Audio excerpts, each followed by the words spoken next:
because there was a game of the night, and it was the Timberwolves, and it was the Thunder. SGA, Anthony Edwards, two of the stars of the game early on. Here's Ant on Lou Dort. Buckets. Later in the quarter, T-Wolves leading by 3. Anthony Edwards, three-pointer, good. T-Wolves would go up by 8 in this one. Midway through the second, the Thunder are now down 16, unfamiliar territory. SGA drives easily to the basket, bucket. Later, Thunder down 17. SGA gets the ball, moves it forward. Here we go, 3-on-1. We're gonna move it back, and SGA, jumper, good. Still in the first half, SGA taking it to the hoop. Drives, bucket. I'm so confused by this highlight, Schrager. It's all Thunder. Yeah, what are we doing? Because it's not how this game went. As the score continues distancing. Hello, This is it.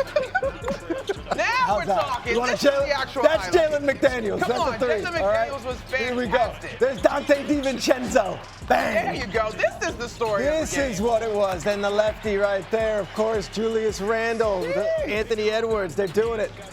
Move forward. Next play. Thunder turn it over again. This one was crazy to me, Schrager, because the Wolves just have this ability to turn up their defense. And post-game, Anthony Edwards talked about being the guy that leads that charge. It is wild to see, just start to finish, the T-Wolves just owned the Thunder in a premier game that everyone was watching last night. Games without trailing versus the Thunder. It's the Timberwolves and nobody else. 2 wins this season, 0 for the rest of the NBA. No other NBA team has managed a wire-to-wire win over OKC. All right, welcome back to the table. It's Friday morning. We got Vince, we got Joe, we've got Monica. Monica, I start with you. When you see that, I ask, which team has the best chance to knock off the Thunder if we're talking June and actually in the NBA playoffs? Yeah, so watching the game last night, obviously prisoner of the moment. Wow, can the Wolves do this? And I do think they can. My favorite, if healthy though, I'm still looking at the Denver Nuggets. Okay. Now, it's a big question on how healthy they will be, obviously with the Joker and now Aaron Gordon. But I think you got to give this Timberwolves team real credence. I mean, this is a group, we always talk about the process of winning. They've gotten to the Western Conference Finals. They've got scar tissue, if you will, in the postseason. Anthony Edwards is one of those superstars that can get you on both sides of the floor, similar to his counterpart in this game in SGA. So I got the Wolves right now. Vince? That's interesting, because Monica said, I don't want to be prisoner of the moment, and then became full prisoner of the locked moment. up. They won't let me out. No, I think Denver, to me, like, let's just say this. A week before the trade deadline, we don't know where Giannis is going, if Giannis goes west, if anything else happens. Currently constituted, Denver, a healthy Jokic, a healthy Aaron Gordon. Remember, 7-game series last year. Michael Porter Jr. was on one leg, Aaron Gordon was on one shoulder. Game 7, close series. I think nobody has an answer for that big dude. Nobody has an answer for that fat dude, Jokic. Seriously. I agree, but how are you calculating the injury in that thought process? Well, if he's missing 4 to 6 weeks in terms of Aaron Gordon, this injury, we're going to assume some level of reasonable health. I think Jokic, this is the first serious injury he has ever had, so I think he's going to be healthy. Jamal Murray, the question is, will he be healthy enough and have enough gas in the tank from having to carry this? Peyton Watson is another addition to this equation, in a way that we could not factor in last year.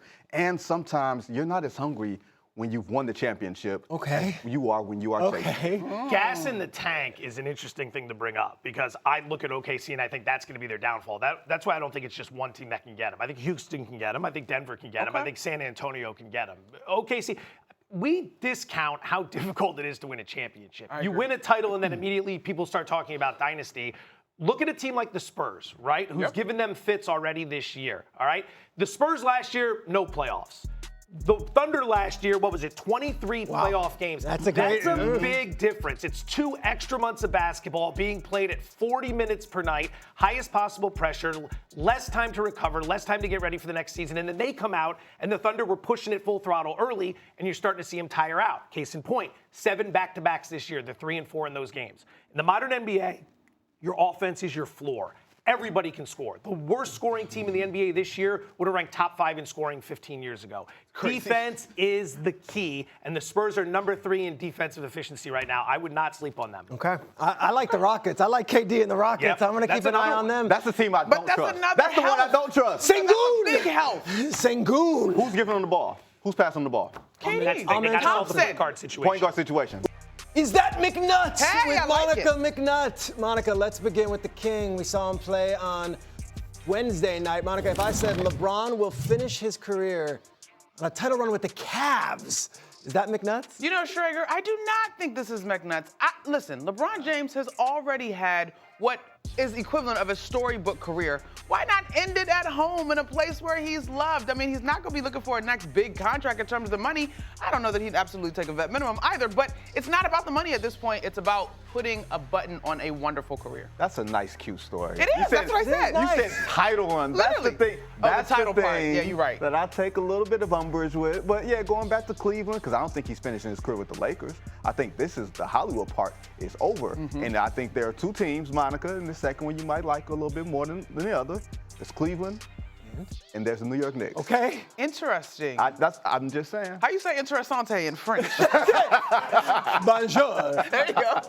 The Celtics are tied with the number 2 seeded Knicks in the loss column, despite not having Jason Tatum this entire season. If I said Jaylen Brown wins the MVP this year, is that McNutt? Man, this one was tough. I'm not gonna lie. As I was getting ready for the show, Schrager, I was really going back and forth in this one. I do think this is McNutt's, and it's not because Jaylen Brown is undeserving. He's absolutely an MVP candidate, but I think we can't get bored with greatness. There's still this guy over in Oklahoma City who's killing it on both sides of the ball, and his team is still the best team in the league. You know, Shea Gilgeous-Alexander.